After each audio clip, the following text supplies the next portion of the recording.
I still remember the smell before I even understood what I was looking at. Hot asphalt, fresh paint, diesel fuel hanging in the morning air where sweet corn used to grow. For a second, I honestly thought I'd turned down the wrong road, because there was no way the field my grandfather planted, the same field my father trusted me to keep alive, had somehow become 90 parking spaces while I was gone. My name's Ethan Walker. I'm 43 years old, and my family has been farming same little patch of central Ohio for 3 generations. We don't own thousands of acres like the big operations you see on TV. We've got just under 6 acres sitting like an island in the middle of a subdivision called Maple Ridge Estates. 212 expensive homes wrapped around my property like they were slowly squeezing the life out of it. They had fountains, walking trails, matching mailboxes, golf carts buzzing around every evening. And then there was my place, an old red barn that leaned just enough to make visitors nervous, a weathered farmhouse with a porch my dad built himself, tractors that had earned every scratch, and rows of corn that somehow irritated people who paid nearly $1 million to live beside farmland. The funny thing is, they all knew the farm was here before they ever signed their mortgage papers. But after moving in, they acted like I'd shown up yesterday just to ruin their view. Every summer, somebody complained about the dust. Every fall, somebody complained about the combine starting before sunrise. During planting season, somebody always found a reason to report my equipment for being too loud, too slow, too dirty, too something. I mostly ignored it because my father used to tell me something I've never forgotten. He'd grin, lean on his shovel, and say, "Son, crops don't care about opinions." That line got me through a lot over the years. Then came Melissa Harmon. She became HOA president about 3 years earlier, and she treated that title like she'd been elected governor instead of neighborhood volunteer. Every conversation somehow turned into a lecture about property values or community standards. She approached me more than once, asking if I'd consider selling. At first, she sounded polite. "Imagine what you could do with the money," she'd say. "You deserve an easier life." When I kept saying no, the tone changed. Suddenly my tractor was ugly. My fertilizer smelled offensive. My barn was an eyesore. Funny how kindness disappears when people don't hear the answer they want. About 2 weeks before everything exploded, Melissa stopped by while I was fixing an irrigation pump. She looked around my property the way real estate investors inspect abandoned buildings, then smiled that smile people wear when they're pretending to be friendly. "You know," she said, "this community could really use additional visitor parking. You got all this land that hardly anyone uses." I laughed because I honestly thought she was joking. "Hardly anyone?" I asked. "Ma'am, that's my corn growing right there." She shrugged. "Corn isn't exactly the highest and best use anymore." I remember wiping grease off my hands before answering because I didn't want to lose my temper. "Maybe not for you," I said. "But my family buried too many years in this dirt for me to think of it as empty space." She smiled again, but this time there wasn't anything warm behind it. People changed their minds. I looked her right in the eye. "Not this one." She drove away without another word. Looking back, I think she'd already decided what was going to happen. A few days later, my younger sister called saying our mom had slipped and fractured her hip while visiting relatives in Tennessee. Nothing life-threatening, but she needed help getting home and settling back in. Family comes first. I locked the farmhouse, checked on the livestock with a neighbor who agreed to keep an eye on things, and drove south thinking I'd be gone about 10 days. The trip itself was ordinary. Hospital visits, paperwork, helping mom settle into physical therapy, laughing about old family stories over takeout barbecue. Normal life. Never once did it cross my mind that someone back home would look at 6 acres of private property and decide they could simply erase it. 10 days later, I pulled onto my county road just after sunrise. At first, something looked different, but I couldn't place it. Then I noticed the reflection. Sunlight wasn't bouncing off green corn leaves anymore. It was bouncing off black pavement. I hit my brakes so hard my coffee flew across the dashboard. I just sat there staring. My entire field had disappeared beneath smooth asphalt with crisp light parking lines stretching almost to my barn. Decorative lights had already been installed. There were concrete wheel stops, bright blue handicap spaces, brand new landscaping around the entrance.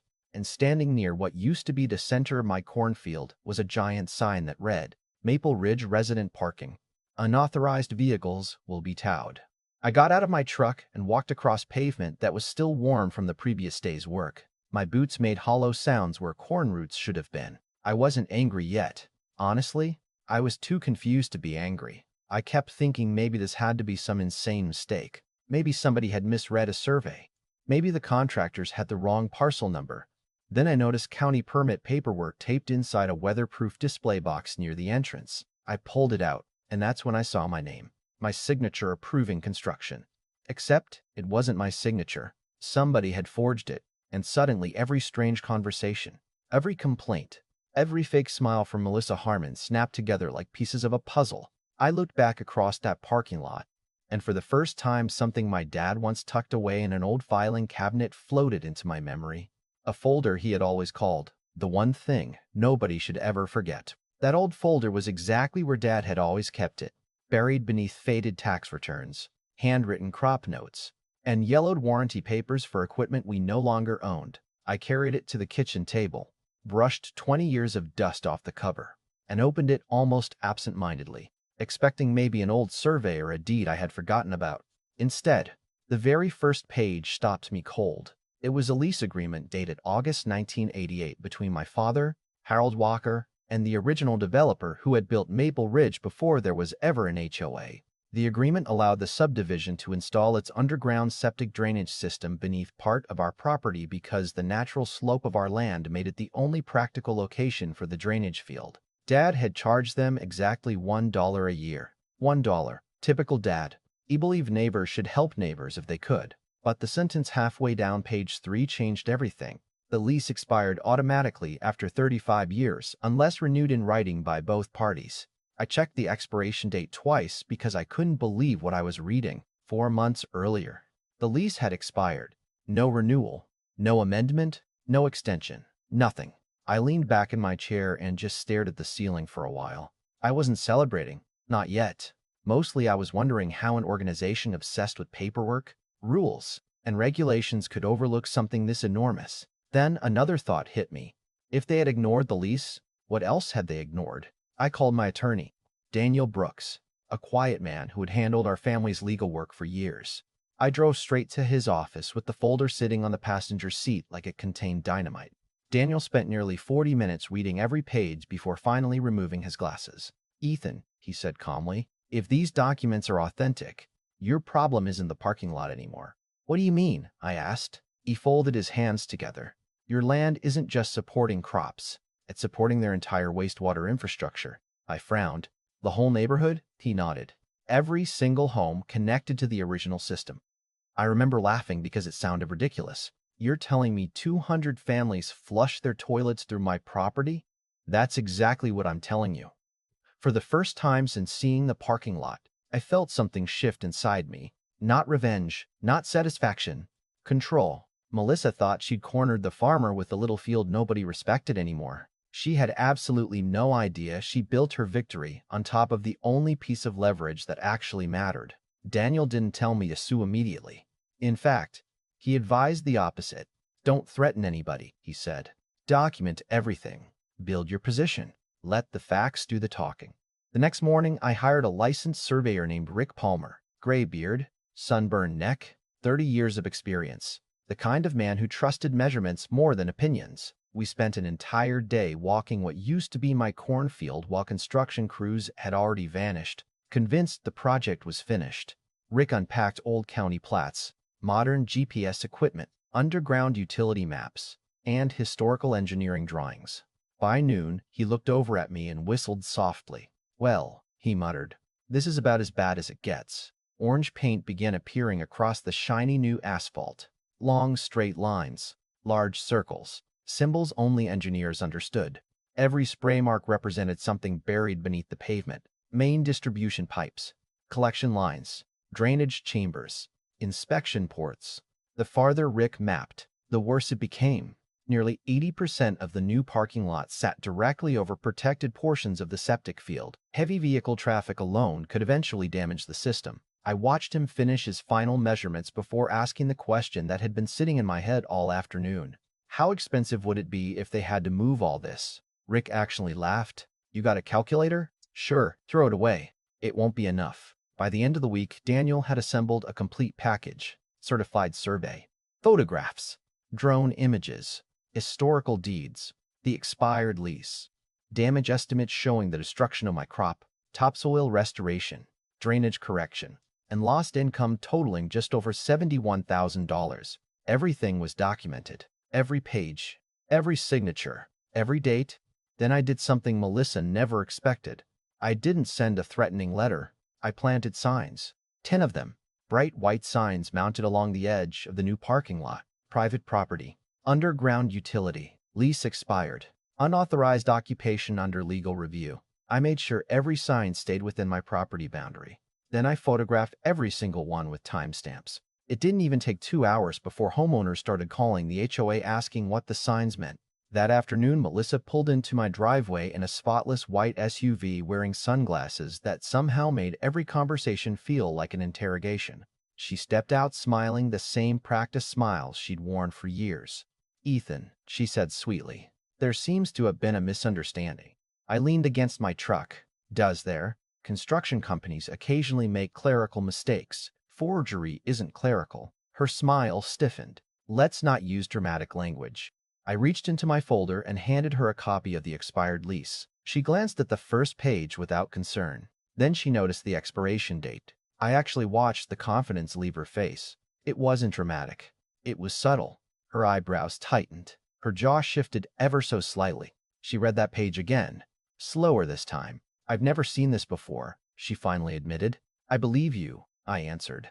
"That's not really my problem." She looked up. "Obviously, we can renew it." "Can we?" I asked. "Of course. Under the old terms, that would make sense." I couldn't help smiling. "Melissa, your board paved my field without permission, forged my signature, destroyed an entire crop, and buried all that beneath a parking lot. Why exactly would I agree to the same deal my father signed 35 years ago?" She folded the lease carefully before handing it back. "Let's not overreact." "Overreact?" I looked behind her toward the rows of fresh asphalt. "You poured several thousand tons of pavement onto my land while I was helping my injured mother." For the first time, her voice lost its pleasant tone. "Are you trying to hold 200 homeowners hostage?" "No," I replied quietly. "I'm reminding 200 homeowners who owns the ground underneath them." She climbed back into her SUV without another word. "Daniel called me that evening." She won't stop there. He was right. 2 days later, a law firm representing the HOA emailed the demand letter accusing me of interfering with community operations, posting misleading signs, and attempting to extort the association. Daniel smiled when he read it. "They're bluffing." He drafted exactly one response. Attached were the certified survey, the expired lease, copies of the forged permit, county records, restoration estimates, and a polite request asking whether opposing counsel wished to discuss fraudulent signatures before continuing litigation. We never heard from that attorney again. 3 days passed. Then something interesting happened. Homeowners began receiving notices that portions of the wastewater system required emergency inspections after routine maintenance revealed potential legal access concerns. Nobody mentioned me publicly, but rumors spread through Maple Ridge faster than wildfire. Grocery store conversations, Facebook, neighborhood groups, late-night porch discussions. People wanted answers. Melissa refused interviews. The board stopped responding to emails. Then one Saturday morning, I watched 3 plumbing trucks, 2 engineering consultants, and half a dozen nervous board members wandering around my former cornfield staring at Rick's orange markings like they were looking at a bomb map. They weren't fixing pipes. They were calculating consequences. Monday afternoon, Melissa returned. This time she wasn't alone. Beside her stood the HOA treasurer, an older gentleman named Charles Benton who looked exhausted before he even opened the truck door. He carried a thick binder under one arm and skipped the fake smiles entirely. "Mr. Walker," he said, extending his hand, "perhaps we should discuss practical solutions." I shook his hand. Melissa remained silent. I walked them into my kitchen, poured 3 cups of coffee, and placed a single envelope in the middle of the table. Charles opened it first. Inside was a proposed settlement prepared by Daniel. He adjusted his reading glasses while Melissa leaned closer. Neither of them spoke for nearly a full minute. Finally, Charles exhaled slowly. "Good Lord." Melissa looked at me, her face burning red.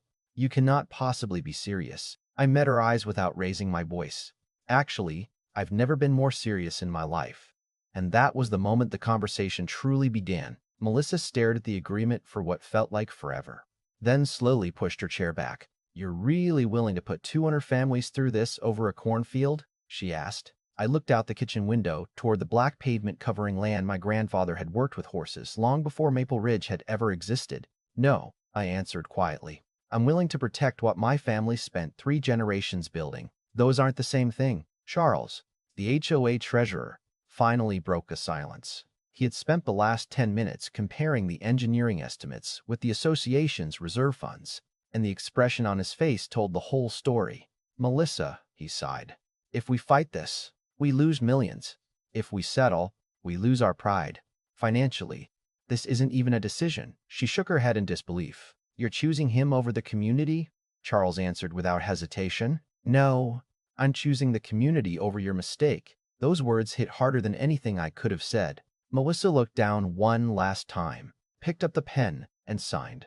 I signed immediately after her, not because it felt like victory, but because I wanted the nightmare to end. 10 days later, I stood beside my old pickup as excavators rolled back onto my property. Ironically, they were the same machines that had paved over my cornfield only weeks before.